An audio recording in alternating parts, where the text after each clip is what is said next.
It's a quiet catastrophe unfolding on our streets, in plain sight, yet somehow invisible. We see the tents under overpasses, we see the figures huddled in doorways. But do we see the people?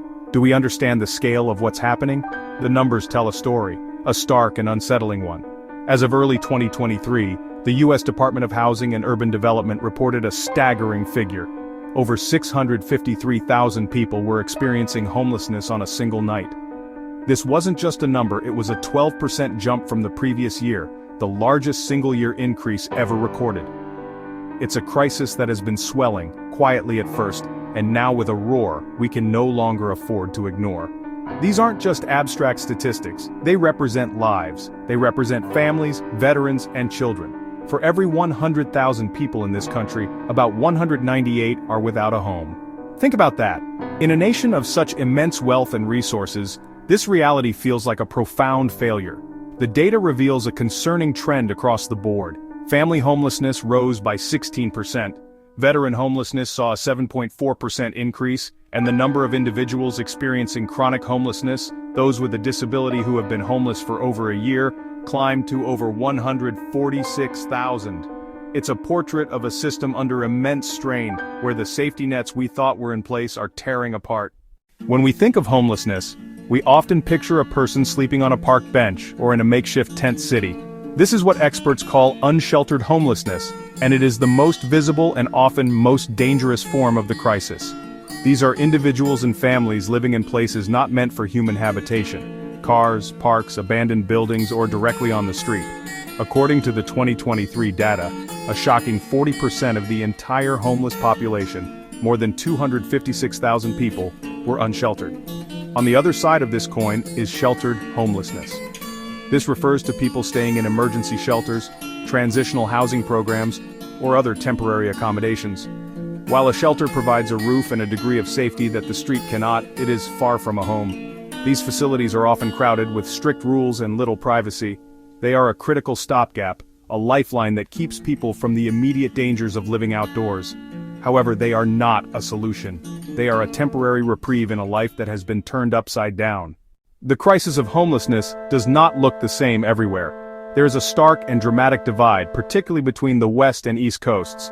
On the West Coast, in states like California, Oregon, and Washington, the crisis is overwhelmingly visible. Here, a vast majority of the homeless population is unsheltered. In California, a staggering 67% of its more than 181,000 homeless individuals were living on the streets in 2023. This is the landscape of sprawling tent encampments that have become a fixture in cities like Los Angeles and San Francisco. Contrast this with the East Coast.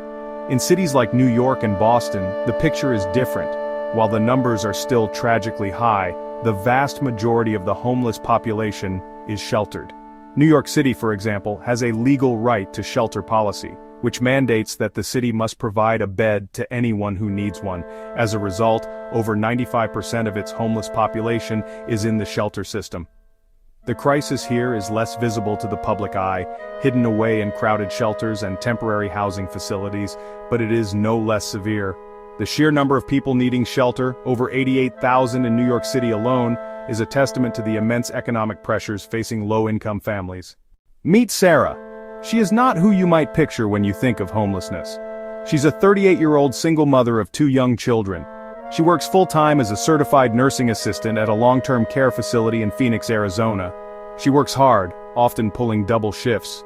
Yet every night after tucking her children in, she does so in the back of her 2012 Honda Civic.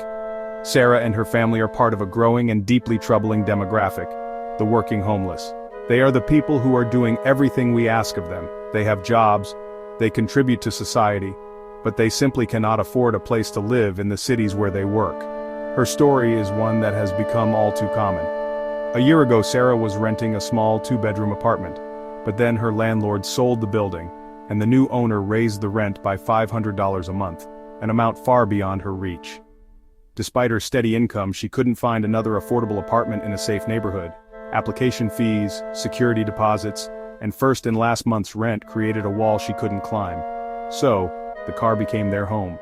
Every day is a logistical nightmare. There is no single cause of homelessness. It's really the end result of a cascade of failures, personal, systemic, and societal. The most powerful driver, The one that underpins the entire crisis is the severe shortage of affordable housing. For decades, wages for low-income workers have just, remained stagnant while housing costs have absolutely skyrocketed. The National Low-Income Housing Coalition reports that a full-time minimum wage worker cannot afford a modest, two-bedroom apartment in any state in the United States. This housing gap is the fundamental pressure point. When an unexpected expense hits, a car repair, a medical bill, a family living on the financial edge can be pushed over the cliff and into homelessness. Beyond the economic factors, there's a web of health and social challenges that also contributes to the crisis. Untreated severe mental illness can make it incredibly difficult for a person to maintain stable housing and employment. Substance use disorders, especially the devastating opioid epidemic, have left a trail of broken lives and shattered families, often leading directly to the streets. The stereotype of a homeless person is often a single older man. While single adults do make up the largest segment of the homeless population, this narrow image obscures the true diversity of the crisis. The reality is that homelessness affects people from every walk of life. One of the most heartbreaking aspects is the number of families with children who are without a home. In 2023, more than 186,000 people in families, including over 111,000 children, were homeless. Another critical population is our nation's veterans. These are men and women who served our country, yet on any given night, over 35,000 of them are homeless. Many struggle with the invisible wounds of war, like post-traumatic stress disorder and traumatic brain injury, which can make readjusting to civilian life incredibly difficult. Young people are also uniquely vulnerable. Each year, an estimated 4.2 million youth and young adults experience homelessness. Many are fleeing family conflict, abuse, or neglect. LGBTQ+ youth are tragically overrepresented in this group, at a 120% higher risk of homelessness than their peers. For those experiencing homelessness, life is a relentless series of challenges, a daily battle for basic survival that most of us cannot fathom. The first and most pressing need is shelter. If you are unsheltered, the day is consumed by the search for a safe place to rest. It's a constant calculation of risk. Is this alleyway safe from attack? Will I be forced to move by the police in the middle of the night? Finding food is the next constant struggle. While soup kitchens and food banks are vital lifelines, they are not always accessible or sufficient. A person might have to travel miles to get to a meal service, which may only be open at specific times. There is no pantry to go to, no refrigerator to store leftovers. Accessing healthcare is another monumental hurdle. People experiencing homelessness suffer from higher rates of almost every type of illness. Yet they face enormous barriers to care. Without a permanent address, it's difficult to enroll in health insurance programs. Perhaps one of the most corrosive aspects of homelessness is the social stigma. People experiencing homelessness are often treated as if they are invisible, or worse, as if they are a nuisance or a threat. Despite the grim statistics, this is not a hopeless problem. We know what works. We have proven evidence-based solutions that can and do end homelessness. The most effective strategy is called housing first. The concept is revolutionary in its simplicity. Give people a home first, and then provide them with wraparound support services, such as mental health care, addiction treatment, and job training. It flips the traditional model on its head, which required people to be housing ready before they could get a key. Housing first recognizes that it's nearly impossible to address other challenges when consumed with daily survival on the streets.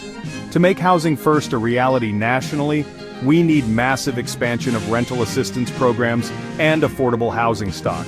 Programs like Section 8 are incredibly effective, but they are chronically underfunded. Currently, only 1 in 4 eligible households receives any federal rental assistance. We need to treat this with urgency, fully funding these programs to bridge the gap between what people can afford and what housing actually costs. Beyond housing, we must address the root causes that push people into homelessness. This means creating job training programs that lead to living wage employment. To look at the state of homelessness in America today is to look into a mirror. It reflects our priorities, our policies, and ultimately, our compassion as a nation. The crisis on our streets is a moral failing, a quiet surrender to the idea that it is somehow acceptable for hundreds of thousands of our neighbors to live without the most basic human dignity of a home. We cannot afford to become numb to the numbers or desensitized to the sight of tents clustered under our freeways. Each person experiencing homelessness has a name, a story, a life that was once as stable as our own before something went terribly wrong. The path forward requires a collective call to action. This is not a problem that can be solved by government alone, or by nonprofits alone. It demands a response from all of us. There are stories of hope that prove this is possible. We see it when a community rallies to build a new supportive housing complex. We see it in the face of a veteran with PTSD who finally gets the keys to his own apartment and the healthcare he needs. We see it when a working mother like Sarah is connected with a rental voucher that allows her and her children to leave their car behind for a safe, stable home. These stories are not miracles. They are the result of deliberate, compassionate action. They show us what is possible when we choose to care. This is our test. To fail is to accept a nation divided between those with a home and those left outside in the cold. To succeed is to reaffirm our commitment to the simple, powerful idea that everyone deserves a place to call home.